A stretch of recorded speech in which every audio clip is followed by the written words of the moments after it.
So, like one thing, and honestly, this really did get me into Smash in general, and then like the idea of Melee and kind of eventually, into playing Ultimate.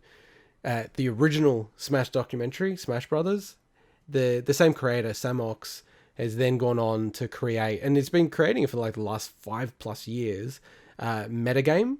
So Metagame really kind of takes a little bit, like it goes almost into the territory of when the Smash Brothers documentary was set, but then followed what they call the five gods of Melee: Mewtwo King, Mango, Armada, PPMD, and Hungrybox. And the reason why they were called the five gods, for a huge period of time, essentially they weren't losing against anyone else. The only people they would lose against is each other, the five of them. And look, it's probably not as clear cut as that.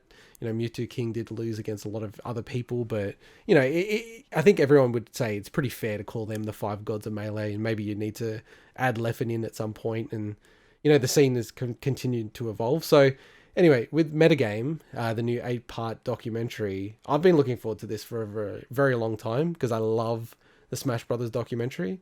So it just released this week. So I have watched the whole thing. Sweeney, just to check in, because I don't know the answer. How much of it have you watched? I finished it. Whoa, really? Because when we spoke the other day, you'd only watched 3 episodes. That's so I want. It's like there's like they're like episodes are like close to an hour each, so it's like 8 hours of this. That's a lot, dude. Yeah, I'll send it through to you, Mike. There's a link to buy it or to rent it. So okay, where do you want to start, Sweeney? Because I got my views, but yeah. So I'll just start with first of all, the amount of work, research. Like this takes place over 5 years, and then you can imagine the production on top of that, the post, and obviously capturing the footage, because there's also footage that they reuse from the Smash Brothers documentary, as you'd expect, but they don't go into really the the early history of Smash that much. But the amount of production, research, and everything went into this is so commendable. So any criticisms I have, I don't want to get in the way of the fact that the amount of work that went into this is just amazing. And the production quality is like through the roof compared to the Smash Brothers documentary, which was very the theme song shoestring budget. Oh my god, that theme song! Like every time it played, it's like, man, this is one of the coolest theme songs I've ever heard. It's great. Yeah, the production's through the roof, and they kickstarted it from memory. I think it was a Kickstarter, like many, many, many years ago. But like the budget that they had wasn't that massive, and I think they're still trying to work out. Surprisingly to me, still trying to work out where to publish this. So it premiered on Twitch. So it was basically like 3 episodes, or was it 3 or 4? I can't remember. So it's 3 episodes, and 2 episodes. Oh, yep, there you go. So yeah, 332 over the course of 3 days, and then they've published it on Vimeo. I think Vimeo to rent or to buy, but they are looking, to maybe get it on Amazon Prime or Netflix or something. They're also re-editing some of the later episodes based on feedback. So I think that's probably also delayed possible plans of distribution, because I think that they want to. I think some people felt things were misrepresented a little, and it definitely, we'll get into that in a second. It definitely has a narrative, just like a lot of documentaries. There's villains, there's good guys and stuff. But I think they're making some slight changes. I don't know what they are, but then I think that's the version they'll end up distributing. And I think you can't look at this in a vacuum. You have to look at this as compared to the Smash Brothers documentary, which was like a 9-part documentary. It's on YouTube. Just search for Smash Brothers documentary. Highly recommend everyone watch the Smash Brothers documentary.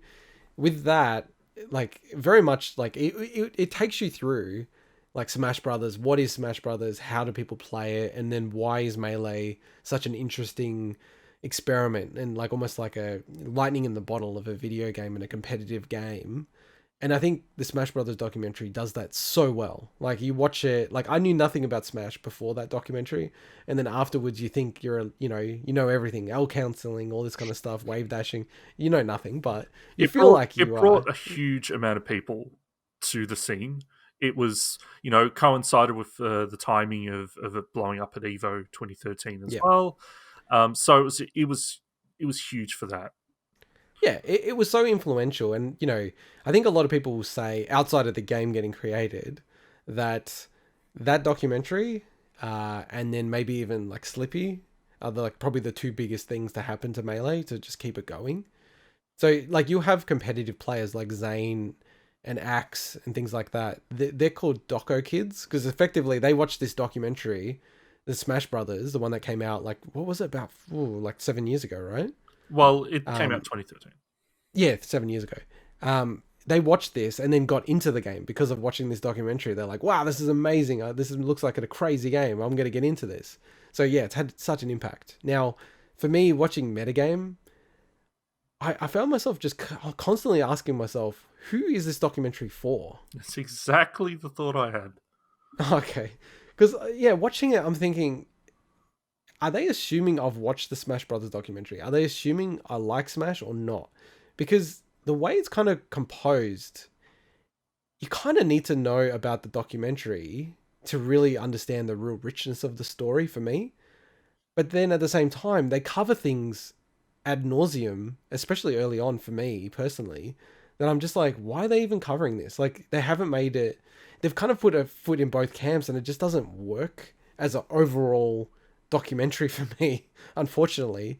Just because I feel like they haven't committed to one thing or the other. Like, going really just hard on, these are for Smash people. You have to understand what's going on here to really get into it. Or effectively forgetting about the Smash Brothers documentary and then really going through like how does the game work, why is it interesting, and then the stories of the five gods. I mean, like that's my overall challenge that I had with this whole doco. Like even putting the first the first doc aside, I was just thinking of it from who's the audience for this? Is the audience for Yeah, people that don't know anything about Smash Brothers in general or Melee, or yeah, is the audience for people that are familiar with it and also know some of the big names? They might not know all about it, just like me. So I was kind of in that camp, but I think that yeah, if it was the first audience, then it failed on that. But if every generally all kinds of art or media have an audience that you're targeting. So if it was the people that are already familiar with Smash and Melee,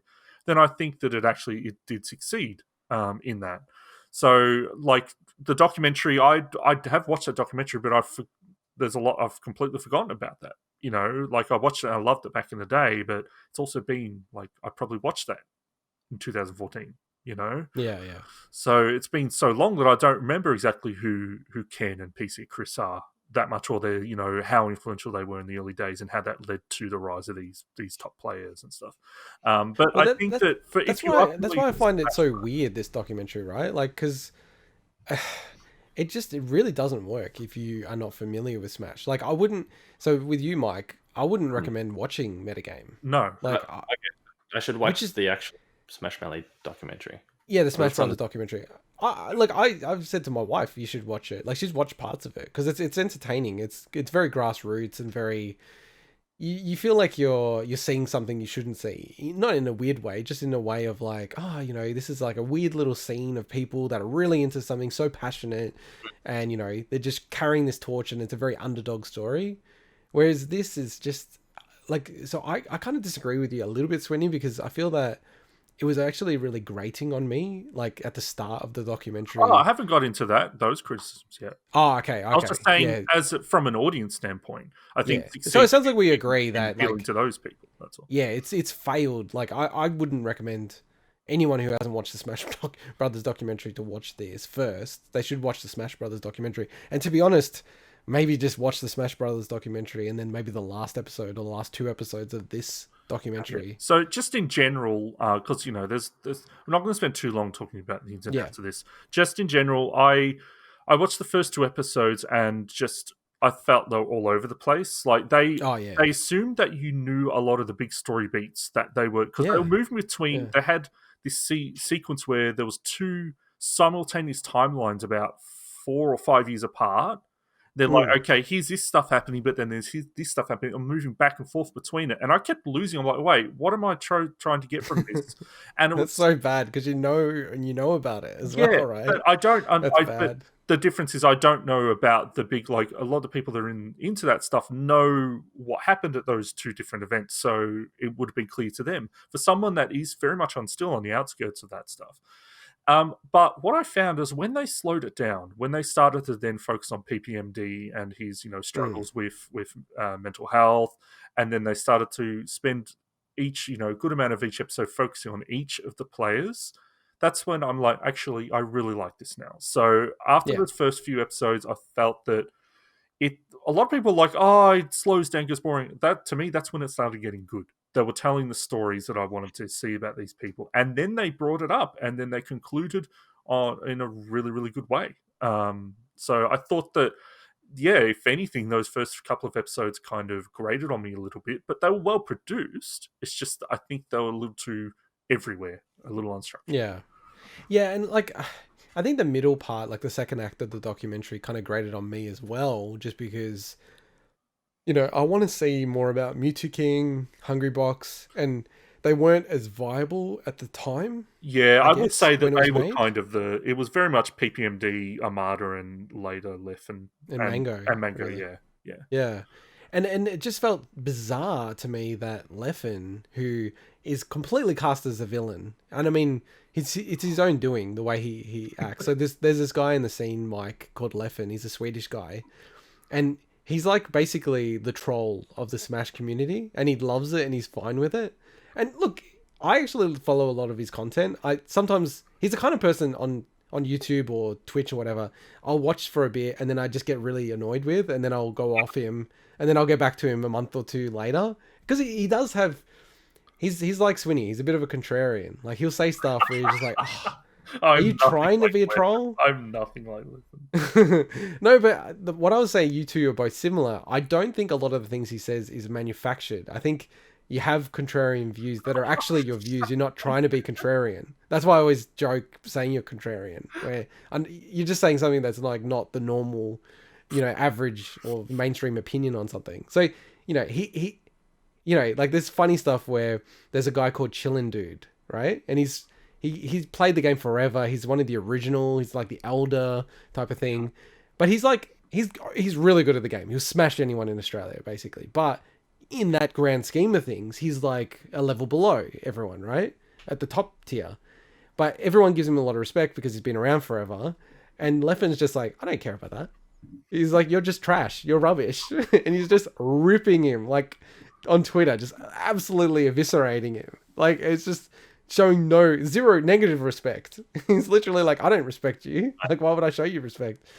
So, I mean, I don't want to go too long, Swinny. So maybe just to wrap up the last component of the documentary, for me, like the last episode, and maybe like the penultimate episode, like I was actually laughing a lot during that, and I remember a lot of it, but it was very funny. It was what great. They did. The last episode was, you needed the context, but at the same time, it was so good because they obviously manufactured the story a little and structured in a way that would lead up to that, but at the same time, you're like, man, this just worked out in a way that just was perfect for this. So to quickly summarize it, Mike, basically, there's something in the fighting game community called the Salty Suite. Basically, when you have these big tournaments, people are flying around the country in America, so they've got hotels, and they'll go back to the hotel and they'll settle disputes outside of the tournament. Grudge like, what was that, Swinny? Grudge matches and stuff. Yeah, grudge matches. Like, you're trash. Fight. They play the game. Yeah, they play the game, of course. Like, they're all weaklings, right? They're not all weaklings. They're not all weaklings. But, like, they'll settle... I know. I'll have a grudge match with them. They have these grudge matches. Anyway, the guy that I was telling you about, Leffen, how he was attacking the other guy, Chillin' Dude. There's this awesome thing that happened back in 2015 where Chillin' Dude, he's trying to get notoriety as well. He made a diss track, like a rap diss track about Leffen, saying Leffen's trash and all this stuff. So Leffen's like, all right, like we'll fight against each other. So they agreed to first to five wins. And it was at the time the biggest Smash event that had ever been. There was like 1,000 people in the room, and then there's this grudge match against these two people, and just like Leffen absolutely embarrassed him. It was 5-0. It was just destroyed him, and there was money on the line. there was like, because they both played the same character, Fox. It was basically like whoever lost couldn't use the default colors that most people used, and just like Pride and all this other kind of stuff. That was the best moment of the documentary. That was like good enough that I would just show anyone because it's just really funny. Like I was laughing my ass off on that part of it. But yeah, overall, I don't know, Swinny man. Like I'm pretty disappointed by the doco, I must admit. Oh, look, I liked it, but yeah, it's something that I think if you're already into that stuff, it's going to be a good watch. If you're not, then yeah, like you watch Smash Brothers documentary, or just or just move on with your life. Yeah, pretty much the only thing I learned was a lot more about PPMD. Like outside of that, I felt like I didn't really gain much from watching it. So Is all right. PPMD one of the people? Yeah, that's his handle. He used to be called Dr. PP. Okay. And then I think that was a bit too on the nose, so it went to PPMD. Yeah. So, all right, let's jump into the next segment.